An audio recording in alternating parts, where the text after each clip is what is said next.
How long? Bring it back. Welcome to the Endurance Town USA project. This podcast, along with our blogs, vlogs, and adventure team, travel around the USA both creating and sharing the stories of human beings, changing lives and communities through endurance sports and outdoor adventure. Follow us by subscribing today to reconnect and rediscover your own why as we explore the people and the places that make the endurance lifestyle where we call home. This is Endurance Town USA. Bring it back. Hey guys, we're here at Endurance Town USA. I'm with my good friend, Amira Elkashef. Hi. Autoimmune disease coach and overall badass woman warrior that I love. And we're going to talk today a little bit as part of our three-part series on making peace with. This one in particular is on making peace with autoimmune disease.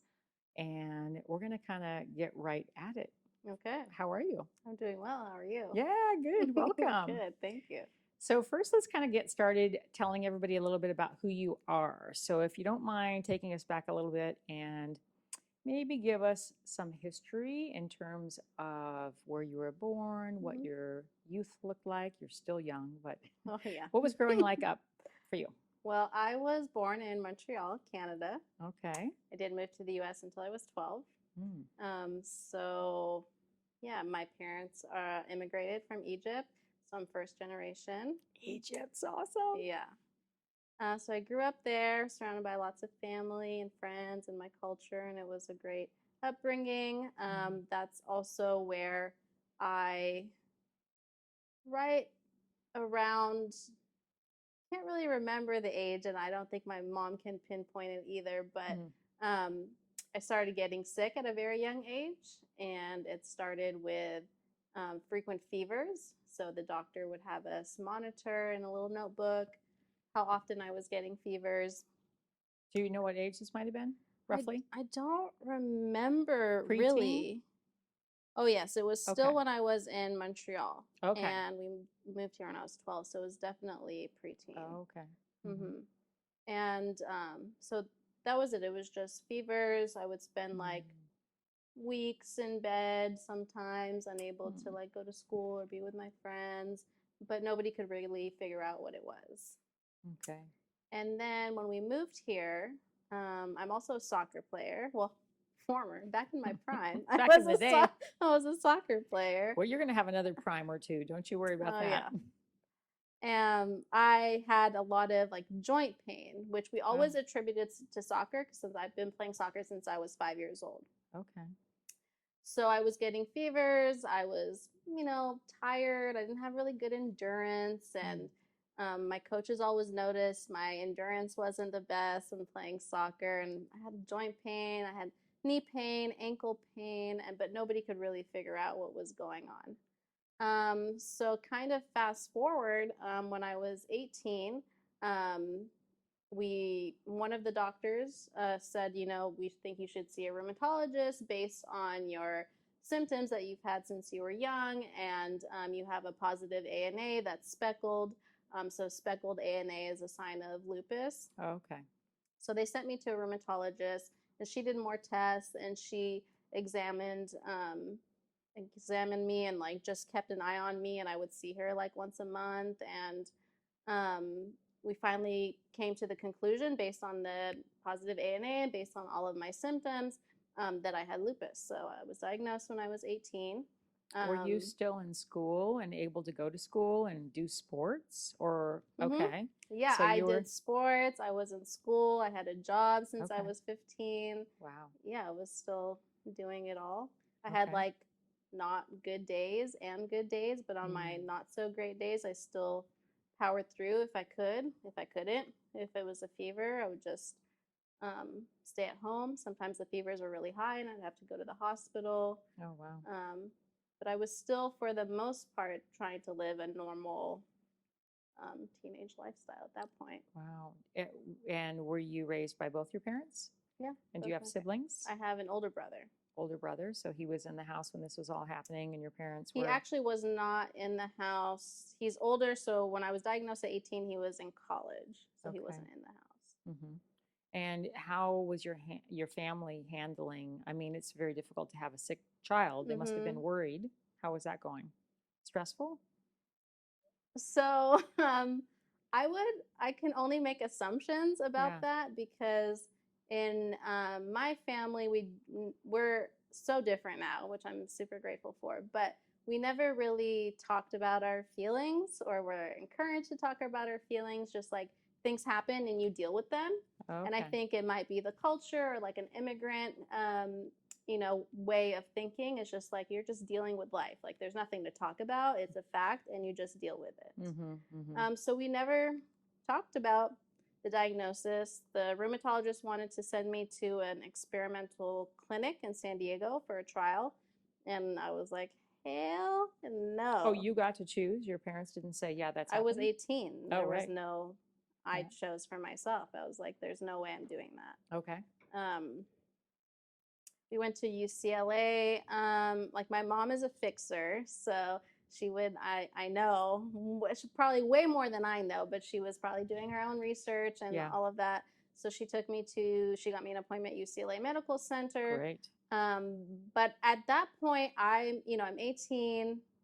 I don't even know, like, what does this diagnosis like mean for the rest of my life? Had you already graduated high school at this point? Yes, I actually graduated high school a bit early, so I was already done with high school. Okay, so you were out of school. Mm-hmm.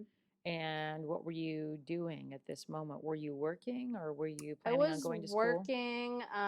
I was planning on going to school. And then I decided not to because I didn't see the point. If like my life, I didn't like, what is my life going to be like? Like, what's Did you the point? understand what that diagnosis was at that moment? Not really. Yeah. Like, I kind of, like, you don't know, like the internet.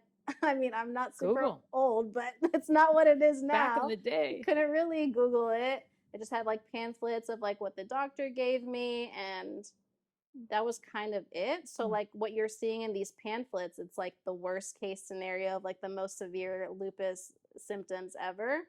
Yeah. So I'm reading all these things. I'm like, oh, Scary. that's not good. Oh, I'm definitely going to die like that. Like that's what you're thinking. So it was like, I'm just going to enjoy my life. Like who cares about college? I'll just work until the day comes, basically. Wow. And you didn't sit down with your parents and have a hard conversation about that. Oh, no. So you internalized pretty much, hey, my fate has been cast with this autoimmune disease, and lupus is a very severe autoimmune disease, to be clear. I mean, there's hundreds of them in varying degrees, but at 18, when traditionally most people would have their whole life ahead of them and be like, hey, your time to go off and, party and have a gay old time, be free from my family. Yeah. And you had a completely different experience that had to just change, every ounce of your being and how you felt about the world and yourself in such a it's hard to even comprehend, especially at 18. Yeah. So did you at that moment, how sick were you at that time? Were you? It's weird because I didn't see myself as sick, probably because I've been having fever since I was very young. It's like all you can remember. So I didn't really see myself as sick. Like sometimes you were functioning. Yeah. Okay. And sometimes people would have to remind me. Like I would be at work and I'd be upset, like, I'm so tired. I feel like I can't even function. I can't think because you get brain fog, but I didn't even know what that was. Then I'm like, I just feel like I can't think. And I'm like a very prideful person. Like everything I do, I have high standards for myself, like in school and at work and everything. So if I don't do something perfect, I'm like really hard on myself. So when I can't think, it really drives me nuts. Like when I have brain fog. And I had a friend be like, Amira, like, lupus. Like, chill. Yeah. I'm like, oh no, like I'm fine. Like that doesn't affect me, type of thing. So I like internalized it, but like rejected it at the same time. And yeah. Well, you made a conscious decision that it wasn't going to define who you are and what your life was going to look like. You were going to lead your life. But at the same time, there is a moment where you have to come to grips with the reality of, if I have an autoimmune disease and this is part of my physical experience here, how am I going to manage that, Yeah, that's definitely the piece that I was missing, because I think for me, I feel like my approach to autoimmune disease is right. Like you should live life the way you want to, no matter what, but you do need to manage it. Yeah. So I had to go through about 35 years of learning it the hard way, and getting to a place where I can manage it. And I still don't think of myself as a sick person. Yeah. Like sometimes I have good days, sometimes I have bad days. Because I manage it really well. Now they're mostly good days. It's very rare when I have a bad day.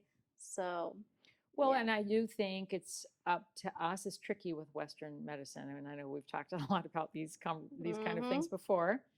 I have autoimmune and it's celiac, so it's very different than lupus for sure. But Western medicine traditionally wants to put us in these particular buckets and have us operate our lives and look at our bodies in a certain lens that is, what they're taught and what their methodologies are. But that's not really how we roll. But also we believe, working with others and coaching others, that it's not a limit to what you can do or who you're going to be or even how your body's going to perform. You do have power over these diseases. But there are moments, which we've also both had, where we've been on our knees and been crippled by them too. So we're not ignorant to what they can and can't do. But what was your process? So you're 18, you get this diagnosis. Did you just go hog wild and turn into just a crazy party animal? What were you doing? No, I've always been, for my parents, it was probably crazy. I didn't go to college right away. Took a whole 6 months off. 6 months? That's so radical. I know. I mean, I was like drinking and partying, but like nothing like insane. Like I was 18. Well, sorry, underage drinking. Whoops. Whoopsie. But we didn't go to bars. I wasn't of age. So it was like me and my friends, like in my apartment drinking a beer. Like it wasn't, anything Where crazy. Were you living? In San Luis Obispo. Okay. Yeah. Moved out of my parents' house and I was living on my own. Okay. And working. And working. Yeah. And I was given a prescription for a drug to take for lupus, and you're supposed to take it every day for the rest of your life. I said, okay, let me get this little pill, see what happens. Start taking it, and then I started reading about it and all the side effects it had. So one of them is like, you go deaf. You go deaf? Yeah. Okay. And I was like, okay, I'm 18.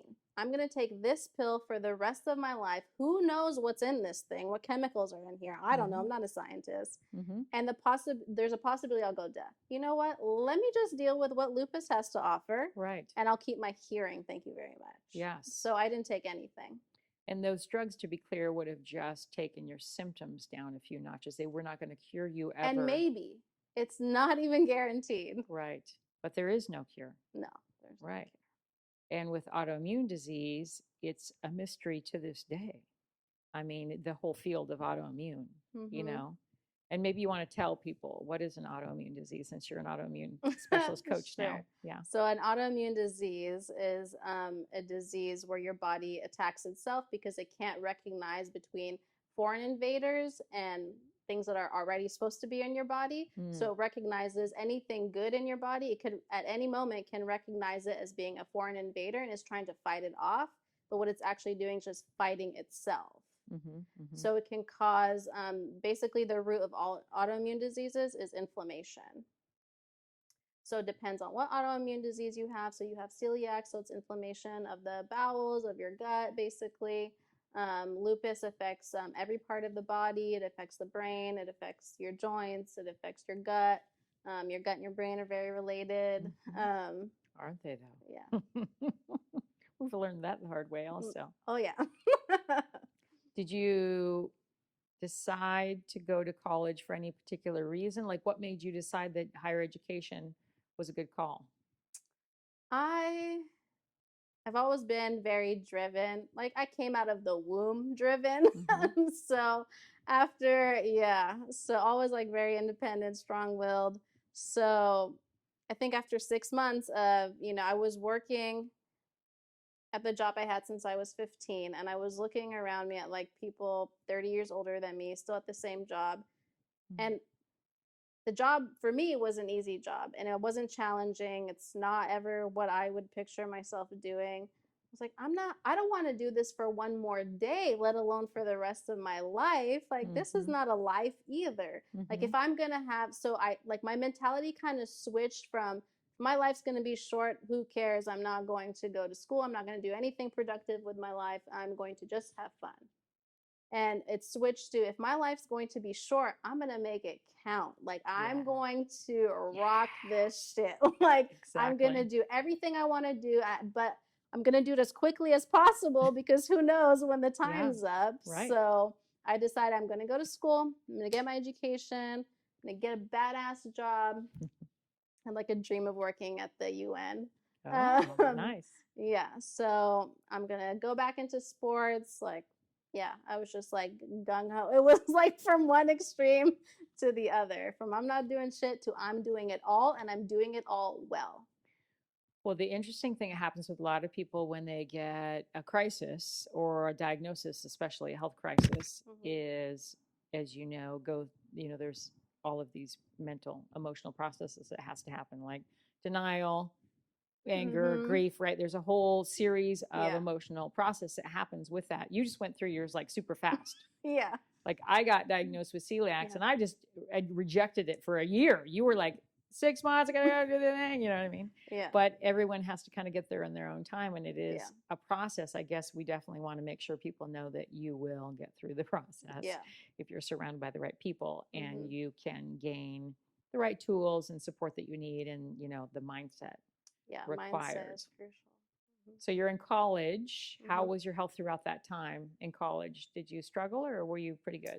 It was pretty good. My main thing Mhm. was fevers, and I started having back problems, which like later was found out that I have like a degenerative disc, which like can like happen with people, for people with lupus. Mhm. But overall, like for me, it was nothing. It was like, have a fever, who cares? Like, it Mhm. doesn't matter. You're used to feeling hot. Yeah, exactly. Really, really hot or really cold. So Yeah, it exactly. is what it is. Always have Tylenol on deck.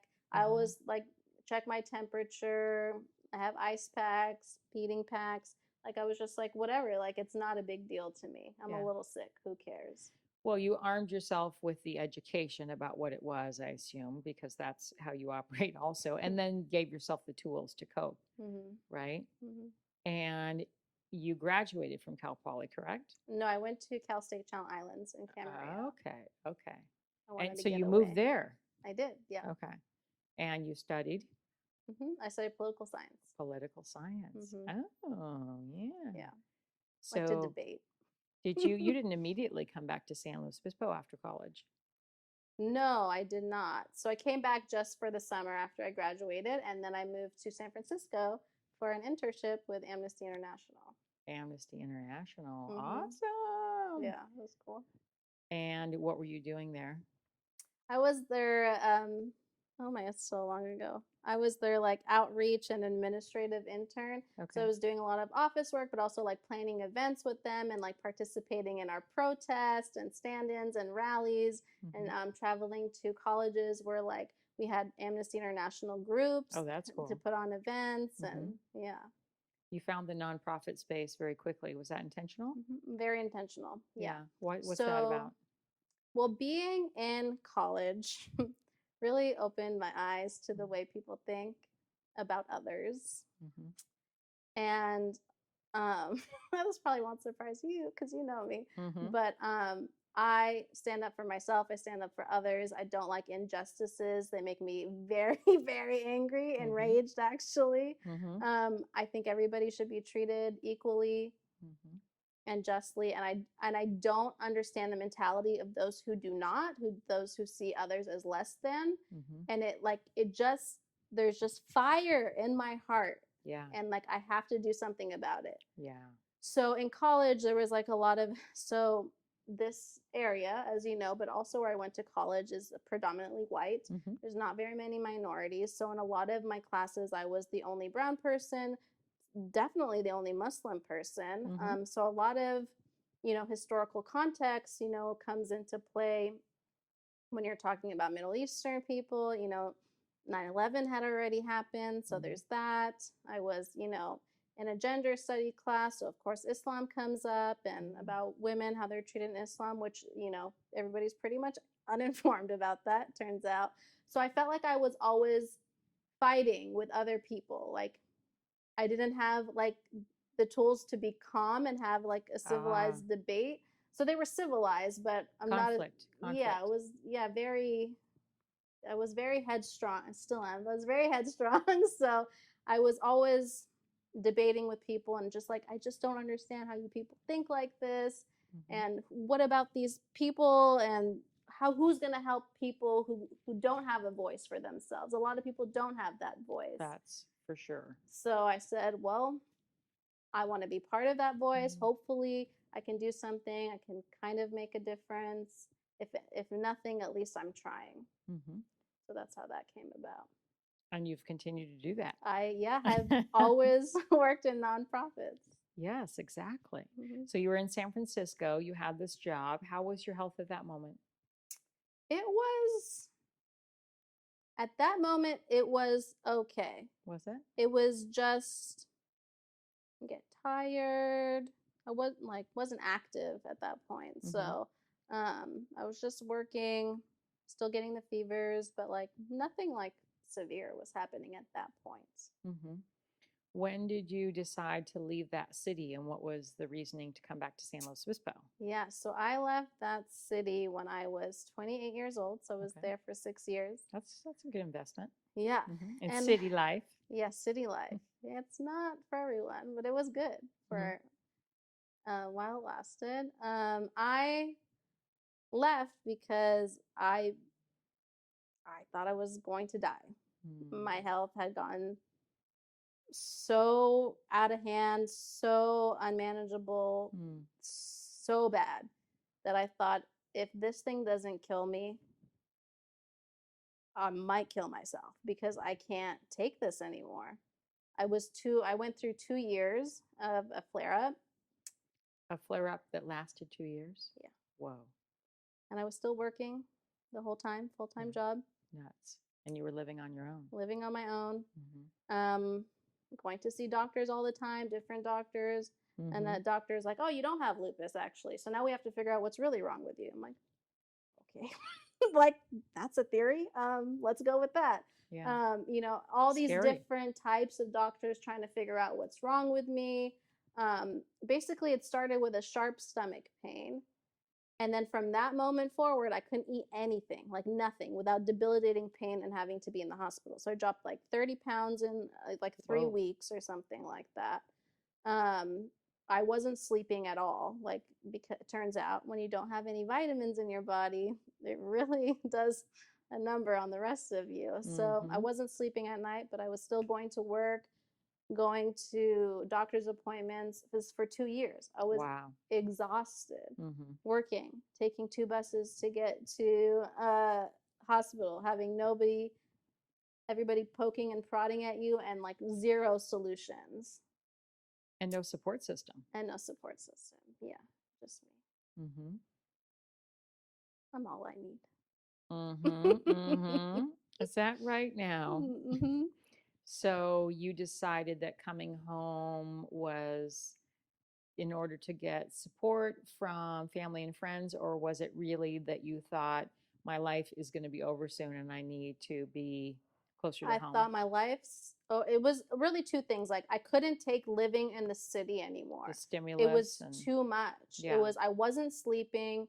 I was taking, you know, all these buses between work, going back to work, going home just to get to these doctor's appointments. Everything's like so scattered in San Yeah. Francisco. It takes forever to get anywhere. I have to walk to get my groceries. Like, I don't even have the energy to get out of bed, let alone do all of these things. But I was still doing them, but it's like I can't, like, get me out of here. So I needed to get out of the city, and I was like, I should be with my parents because Yeah. like this is it for me. Like, it's going down. So yeah, but And they took you back. they took me back, and I got a job. I didn't even chill. You didn't take a break and try No. and heal? You went straight into another job? Yeah. I see. Mhm. Okay. Yeah. How'd that go? It was actually fate, I think, because it was people at that job who started giving me like, well, because I'm 30 years old or 28 years old. I'm like 95 pounds. Like I look sick. Like there's no mistaking that. So they were like, well, have you tried like eating different foods and different consistencies to see if you can stomach anything? Because they would see me at lunch and I have like a little Tupperware full of like fennel because it's like the only thing I could eat. It's like I was taking in like 100 calories a day or something crazy like that. And I was eating candy. Like my drawer at work was a candy full of Jolly Ranchers. Like that's all Just I to ate keep all your day blood long. sugar up. Just to keep me, Yeah. alert, like look alive. And I'm an accountant, so I have like very like detailed work. So I have to be awake for my job. So they started like, they like lent me their juicer. They're like, why don't you try juicing? Why don't you try smoothies? Soft foods. So I started like playing with that. And I started eating more, and I'm like, oh man, I feel a little bit like a human again. Oh, nice.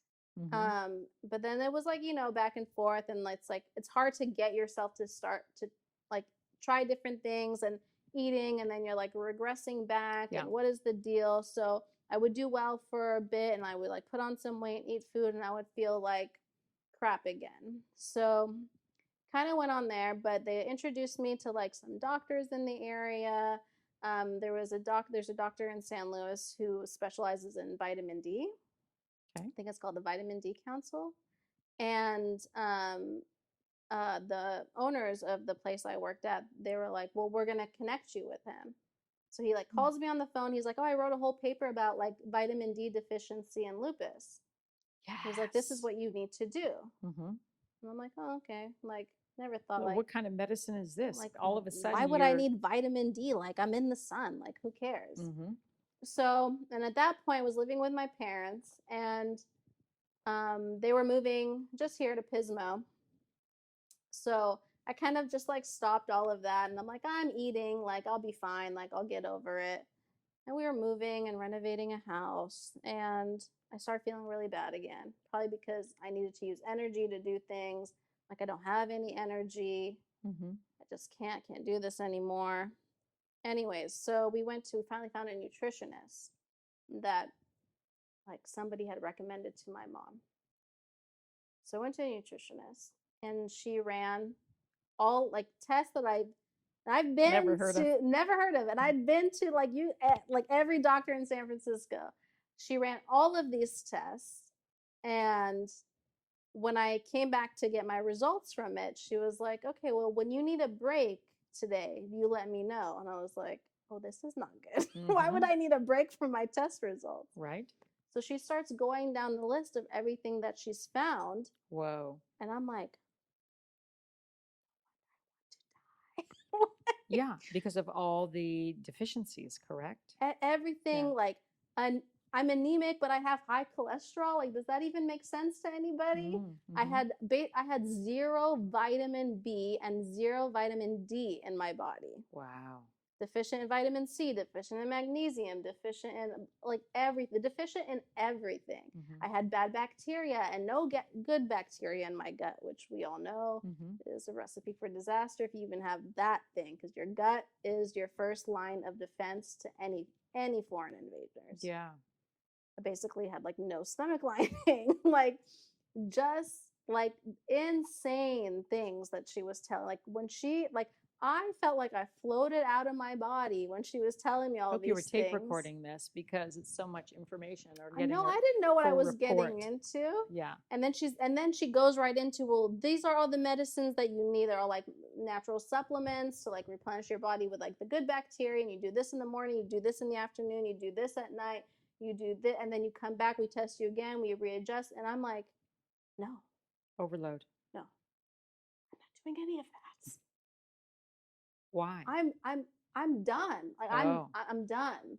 So just the thought of trying to come back from ground zero was like, no way in hell. No, I was like, just let me go. Like, I think it's my time. I've lived a pretty good life. I think it's time. I think it's time for me to go. Like, who wants to deal with all of this? Yeah. There was not one.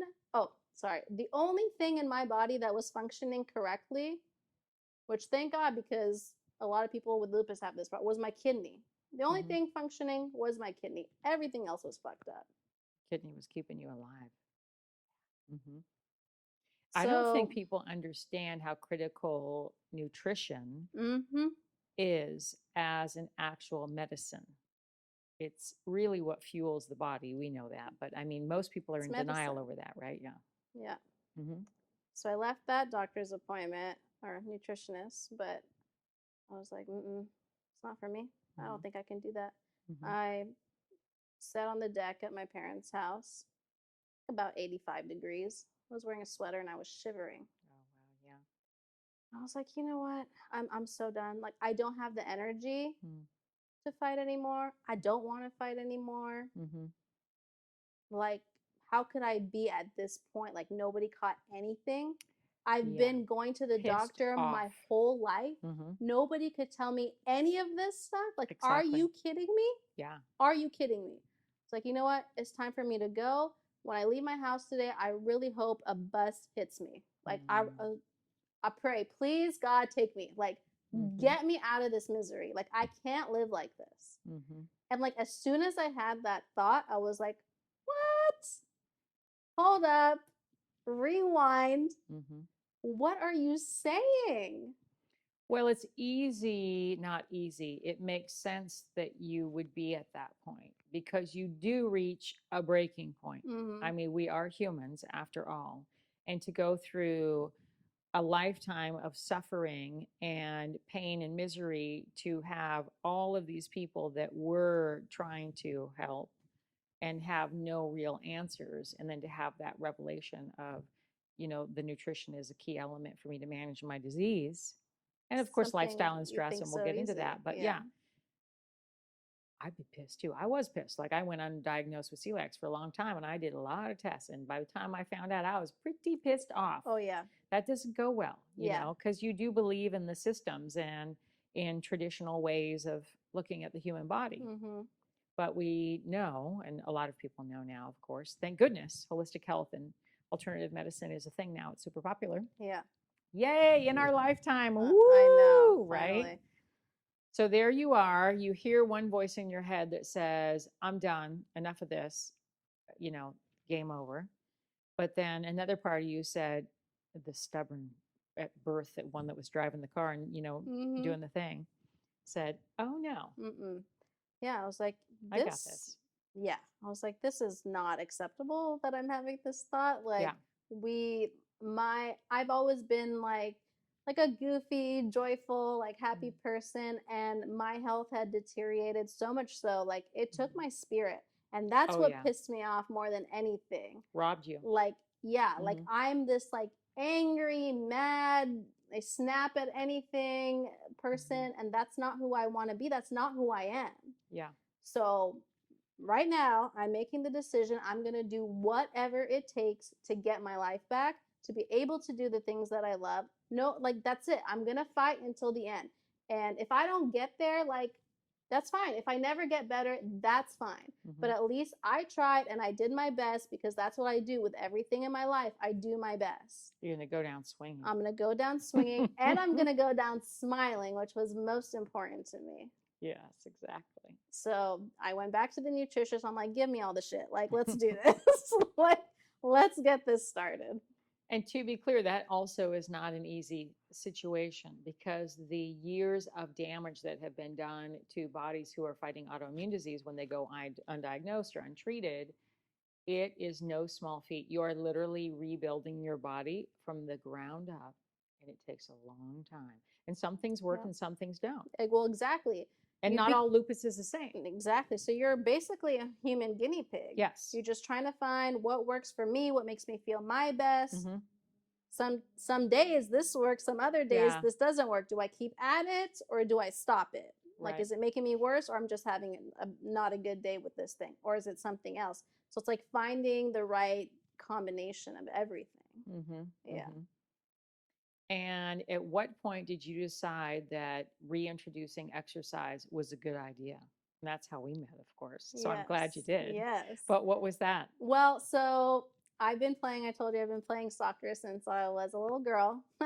the only girl on the boys team. I'm so proud Yes. of that. And when I started seeing this nutritionist, when I decided, it took me 2 years more than I was like already sick for 2 years, 2 years more of like trying to feel better again. Okay. So it was like, okay, I'm starting to take all these medicines and I feel good, and okay, and I'm starting to eat. Oh my gosh, I'm starting to eat. Okay, I'm feeling good. And then I became healthier and healthier, and I felt happier. And I started like I took a trip by myself to Paris, Oh, nice. which like I never would have like done before, because either like I'm busy, I'm working, I have so much to do, or like I'm sick. What if I get sick over there? I don't feel good. But I was like, I'm doing it. Like I feel good. I have all the stuff I need. I have the tools. I'm doing it. And then I started going on like hikes and things like that. And then I had like a week off from work for some reason. I think it was like Christmas break or something. I was like, well, what am I going to do in San Luis Obispo for a week? It's not enough time to travel anywhere. So I found like a gym, like all women's gym. And I was like, I'd like to start running again. Like I used to be a runner. Let's see, let's go to the gym and see how I do at the gym, and then maybe I'll start running again. Because at that point I also had that back problem I told you about, so I wasn't running either. Yeah. So I started going to the gym, and I loved it because I always was an active person, and I didn't realize how much I missed it until I started going to the gym. I was taking HIIT classes, boxing, bar classes. And like, 1 week, you're like, I'm going to try all the things. Oh yeah, everything, and I loved it. Well, also you were becoming reborn. Yeah. Like there's a whole rebirth process of like, Absolutely. who is this person? I could do whatever I We're want. invincible. Yes. And then I was like on Facebook or Instagram, something like that, and I saw pictures of a Spartan race. And I was Spartan race. Then I went to YouTube and I was watching the videos of it. I was like, that is so badass. I'm doing that. So that's when I found the gym that we met at, because I said, I need to step up this training because I am nowhere near that strong. Like I had, bad joint issues. My grip is really bad. Sometimes I couldn't open the doors to my apartment to get in, like really bad. I was like, we need to up this training. So I went to a strength training gym and I signed up. I was like, yeah, whatever. Tell me whatever you want me to do. Tell me what to do. And I started going to that gym to prepare for my Spartan race. You set a very big, audacious goal. I love that, which is just who you are in the core of your being. Yeah. That's so awesome. And you did Spartans for quite a long time. How long were you doing Spartans? Oh, I just stopped in January was my last one because COVID hit. So I was signed up for all this year, but 3 or 4 years? I've been doing them for 3 years now. Yeah, 3 years. Yes. And that's how we met at the gym. That's how we met. I didn't know you were doing Spartans at the time, but I was like, who is that chick? I love it. Yeah, totally. And then you discovered Spartans. Yeah. You have been on this journey for a while now of really trying to not only heal your body, your brain, all of the emotional stuff that comes with this too. I mean, to be clear, we are also emotional beings and spiritual beings. So there's a lot of work that has to be done. That part for me is harder than the physical parts. It's not as easy as people think, right? Like that we'd start to feel a little bit better and then we just go on our merry way. Like there's a little bit of a roller coaster. And with autoimmune also, we still have good and bad days. Yeah. So here we are now. How are things going for you? Now? Well, you decided to become an autoimmune coach. Yeah. So you very clearly determined for yourself, on top of your career path and working for nonprofits and helping make an impact in the world, which you still do, by the way. How can I do it at a more personal level with humans who share autoimmune disease? Yeah. What was that decision like? When did you make that and why? I made that decision a couple of years ago, I think. Became certified like 2 years ago in January. And I made that decision and I feel better now than I did then. So then I was like, this is the best I've ever felt. And today I'm like, this is the best I've ever felt in my life. Like it keeps getting better because I've learned how to manage it. But I decided to become a coach because I've been through hell. Exactly. Hell. Like, A few times, actually. yeah. I don't think that was just a one time, No, a one-hit definitely not wonder. one time. Been through hell. So if I can help somebody avoid going through hell, like that's kind of my duty. Like I've learned how to manage my condition. And yes, we're all different, all of our autoimmune, but to the core, there are ways to manage your autoimmune disease, Yeah. which I don't believe are through traditional medicine. And I want to show people and help them on their journey to see if any of these tactics may help them. Because if they do, I mean, what night and day. Like I am a different person Totally. than I was back then. Like I can't even comprehend how that's me. That was me back then. Like Yeah. it's crazy to think about. So I said, this is my purpose in life. This is why I went through it, because it has to have a purpose, because I don't believe you go hell yes. through anything for no reason. Agreed. My purpose is to help others with autoimmune diseases live a life they love. That's it. That's my purpose. And knowing that, to be honest, if you help one person, it's absolutely worth it, because hell yeah. Most people who suffer from autoimmune disease at some point really do think they're going to die. That's a for real thing. Also, you're told that you're going to die this way. Oh yeah, the statistics they let you walk out the doctor's office with are slightly alarming. And then of course, all you do is got to go to Google. Yeah. And then all that stuff is extrapolated, and it's super scary. Yeah. And you feel totally alone and isolated and pissed off and all the things. So you do start to shrink even further into your disease, you know, and you chose to say, my disease is not going to take my life, and it's not going to own who I am as a human being. Like I have something to offer, and I'm going to get on the business of offering those gifts that I have.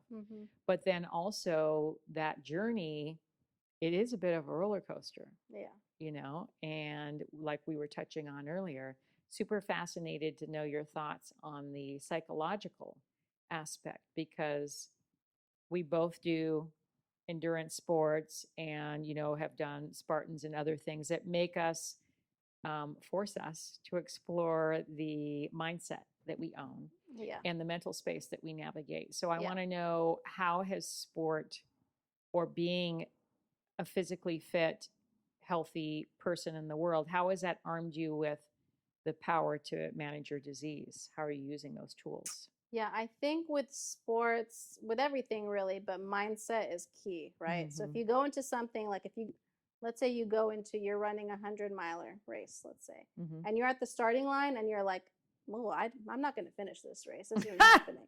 Better go home now. Are you really going to do well? Like you've already told yourself you're not going to run well and you're going to drop out of this race. So your body's believing it, basically. For sure. Yeah. So that's how I think you transfer your mindset into everything that you do. So when I'm at the gym and I'm dying in a training session, like my coach is yelling at me and I'm like, if this fool tells me to do one more burpee, I will slap him. Like, but you power through it. So instead of saying, I don't want to do this anymore, I think of my why. Why am I doing this? So everything in my life has a why. Why am I doing this? I'm not going to lift weights just because it's fun, although I do really enjoy it, but there is a purpose behind it, because a strong mind has a strong body, and a strong body can do anything it wants to do. So sports have really helped me maintain that mindset. It's also really great for anxiety and depression, which a lot of people with autoimmune disease have. Yes. So, especially, well, because I know about lupus the most, to be honest. So with lupus, a lot of people end up committing suicide because hopeless and depression. They're like, I can't live like this anymore. I don't want to live like this anymore. It's not a life. Yeah.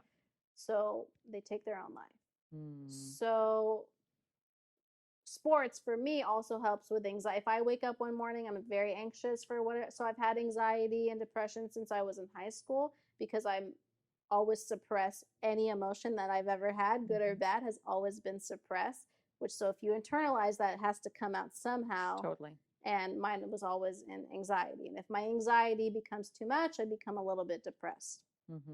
Mm-hmm. So sports for me also really helps with anxiety because you have a physical way of getting out that bad energy. Exactly. Exactly. Mm-hmm. And it's like trapped energy. Mm-hmm. You know, emotions are a form of energy in your body, Mm-hmm. and they play tricks on your mind. Mm-hmm. But if you can help manage them and process them through movement and activity and exercise and all of that kind of stuff. And I will also say, which I mean, hallelujah, you find community, Oh yeah. right? Oh yeah. I mean, we find like minded people in the Yes. communities that we're hanging out in. So, Mm-hmm. choose wisely. Oh, absolutely. Which was huge for me living in this town, and Yeah. it's a very small, and I'm a Mhm. minority in this town, and so finding like-minded people for me Mhm. was a game changer. Mm-hmm, mm-hmm. So, coaching now, doing autoimmune disease coaching, tell me a little bit about your philosophy. So my philosophy is you manage your conditions through mindset, Mm-hmm. nutrition, physical activity, and all around lifestyle. Mm-hmm. So that's how I coach my clients. The strong mind, the strong body, Mm-hmm. and then like figuring out what you love and how you can do it. Mm-hmm. So, Rather than focusing on how you can't. yes. So, my big thing is to appreciate what you can do, don't sulk in what you cannot do, and Mhm. have a blast doing it. Mhm. That's my philosophy. I know you also have a belief system, and we've talked at great length about the reality is some days we don't have it. Yeah. And we do understand that part of our journey Mhm. is self compassion Mhm. and dealing with what comes at you, and really understanding that sometimes self compassion is staying home Yeah. and is laying low and is, Mhm. being quiet or being reflective and really maybe not being Yeah. out in the world in a big way, Yeah. and understanding how to balance all of that. And I feel like we both agree that with autoimmune, it's even more critical. We know it's everybody should be doing these things, is understanding, the balance around life, when to go hard and when not to go hard. Yeah. But with autoimmune, it's like critical. Yeah. And sometimes it's hard to judge that. So how do you do that for yourself? Yeah, that was definitely and still is probably a learning process. Because when I You used like to go hard? yeah, it's hard for me not to go hard. It's counterintuitive to my being. So Yeah. when I used to not feel well, I would force myself to go to the gym and work out harder and longer than I normally do Ooh. to prove to myself that I can do it. Yeah, that's the old you, though. That is the old me because Mhm. it is so counterproductive. It makes you way worse. Like you might have woken up I'm a little fatigued today. And then you end up being Fully inflamed. incapacitated Yeah. and can't Engulfed. lay on the floor, and I can't move for the rest of the day, basically. Yeah. Like, good job, Amira. That was a good decision. Mhm. So I've had to definitely learn that. But for me now, what it is showing myself grace and compassion when first of all, I'm an athlete, but I'm not trying to be the best athlete of all In the time. Olympics, we're not You're going. right. Not going. They could call me any moment. Maybe one day I'll be in the Olympics. You never know. But We're doing it for a lifestyle choice. yeah, it's a and because lifestyle. we It's love it. because I Yeah. love it. It's one of my passions. So like, why torture myself? Mhm. Like, Mhm. why go to the gym and force myself to work out and I'm miserable the whole time? Like, that's so not how you're supposed to do life in general. Yeah. So I try to show myself grace, but I also, for me, I show up for me, like Mhm. whatever that means on that day. Like sometimes I wake up, I'm not sick, I don't have a fever. I'm just like really tired. I'm sore.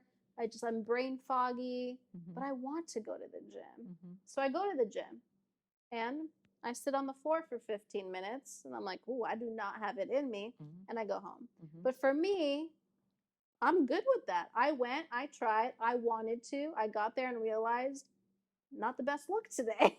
Maybe you So, needed community for a moment. yeah. Maybe you needed something else. And that was the energy that you needed to receive. And Mhm. that gift of self compassion was what you needed. That was the Mhm. workout. That was the workout. Self compassion's a workout. Yeah. It is. That's a hard lesson to learn. It is. It is hard. We're all learning that. Yeah. Mhm. Nature for me has always been very healing. Yeah. Some days I'm very tired. I didn't work out this morning. I worked all day. Should go do something. You're a fan of the beach, I know. I'm a fan of the beach. So I'll try to I go to the beach every day, go for a walk. So some days I drive to the beach, but I can't get out of my car because I'm so tired. Mhm. I'm brain foggy. Just don't have it in me to go for a walk. But seeing the beach makes me happy. Smelling it, hearing it. Yeah, hearing the waves, watching the sunset from your car. I mean, are you kidding me? Like, that's a good life right there. Yes. We're lucky to be able to do that here. So that's what I did for myself. I went to the beach and I listened to the waves, and that was cool. I love it. It is such a fascinating journey, and we're going to continue on it. We don't know what's going to happen. One of the tricky things about autoimmune disease, and that is why you have to make peace with it, is you don't know. So we have this today, and autoimmune disease, human beings have high probability of getting others as they age and life happens and we're, exposed to the environment and different things. No matter how hard we're working at staying healthy. Yeah. But just knowing that the unknown is there is actually pretty damn motivating, and we shouldn't be fearful or live a life of fear and be paralyzed because of it. It needs to fuel our future, right? Oh, yeah, definitely. I think for me, it's accepting it and making peace with it rather than surrendering to it. Oh, no, surrender. That's the difference. Yes. I accept it. It is what it is. But I choose to do what I want with it. Yeah. Well, if you make peace with it, then you own it, right? It doesn't define you. Yeah. But you own it, which means you're now in control of how this is going to go down. Oh, yeah. So what's next for you? What's next for me? Well, I'm always looking to take on more clients. Cool. Okay. And that's really where I think my future is headed. I just want to do more and more coaching. I love it. Nice. And I want to help as many people as possible. And even if I only help one person, that's cool with me because they're going to pass on the information that they gained from me, and they're going to also be able to live a better lifestyle, hopefully. Yeah, and there's a lot of people who have a family member that has an autoimmune and might be struggling too. So I know you're a great resource for that. We've used you for that in the past too. So that's really important too, that people understand that if you're living in a household or you have a family member or a child or who has autoimmune, and trying to understand it can be very challenging. And so you'd also be willing to be a resource for those people too, right? Absolutely. Yeah. Okay, Absolutely. awesome. All right, lady, this was so good. Yeah, thanks for having me. Thank you. Love you. Love you. Bye. That's a wrap for us. See you next time. Thank you for connecting with us for this episode of the Endurance Town USA project. Discover more about today's guest, along with other great stories and video projects, by visiting us online at EnduranceTownUSA.com. You can also follow us for updates and behind-the-scenes peeks at future episodes on Instagram at EnduranceTownUSA. You can also connect with our creator, host, and life leadership and business coach, Samantha Pruitt, at SamanthaPruitt.com or on Instagram at TheSamanthaPruitt. And lastly, you can follow me, Travis Ford, producer and marketing creative, at RockHarborMarketing.com or Instagram at RockHarborMarketing. Thanks for tuning in, and we'll catch you next time we go on an adventure to Endurance Town, USA. Bring it back.